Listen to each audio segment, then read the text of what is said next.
एक गांव में एक चोर रहता था। एक दिन वो चोर दूसरे गांव में चोरी करने गया, लेकिन इस बार उसकी किस्मत ने साथ नहीं दिया। गांव वालों ने उसे पकड़ लिया और फिर इतना पीटा कि उसके कपड़े तक फट गए। शरीर पर चोटें, चेहरे पर डर और आत्मसम्मान पूरी तरह कुचल चुका था। फटे कपड़े, बेहाल शरीर लेकर वो चोर अपने गांव वापस लौट आया। जो भी उसे देखता वही सवाल करता, तुम्हारे कपड़े कैसे फट गए? तुम्हारा ये हाल किसने किया? लेकिन चोर हर बार एक ही जवाब देता, सब कुछ कल सुबह चौपाल पर बताऊंगा। अगली सुबह पूरे गांव के लोग चौपाल पर इकट्ठा हो गए। सरपंच भी आ गया।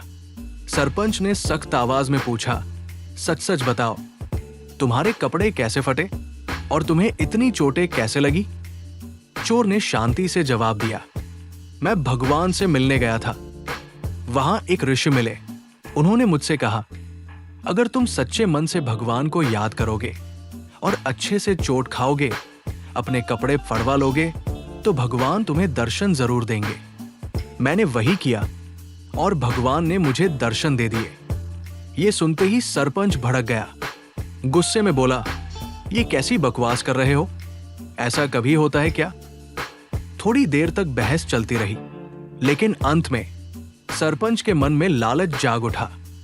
उसने कहा, अगर ऐसा है तो मैं भी भगवान के दर्शन करना चाहता हूं। मैं भी अपना जीवन सफल बनाना चाहता हूं। चोर सरपंच को अंदर ले गया और फिर उसने सरपंच की खूब पिटाई की। उसके कपड़े फाड़ दिए, बुरी तरह मारा पीटा। थोड़ी देर बाद सरपंच को उसी हाल में जनता के सामने बाहर लाया गया। अब सरपंच ने धीरे से चोर के कान में कहा, मैंने सब कुछ किया, सच्चे मन से भगवान को याद किया, लेकिन मुझे तो भगवान दिखाई नहीं दे रहे।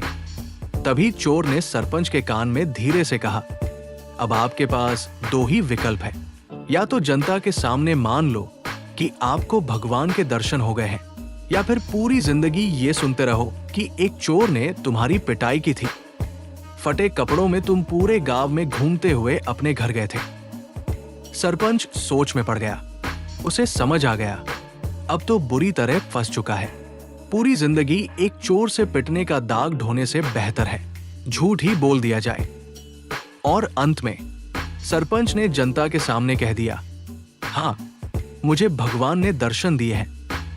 दोस्तों, यही हाल आज हमारे समाज के पढ़े लिखे लोगों का भी है।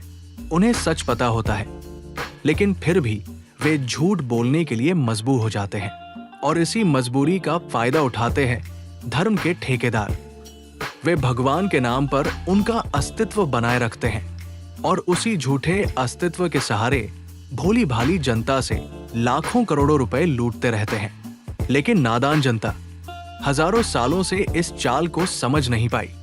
धर्म के नाम पर, भगवान के नाम पर वो लगातार लुटती रही और शायद आज भी लुट रही है। अगर आपको हमारा यह प्रयास अच्छा लगा हो तो वीडियो को लाइक कर दीजिएगा और इसी तरह के तार्किक कंटेंट को देखने के लिए चैनल को सब्सक्राइब जरूर कर लीजिएगा। धन्यवाद।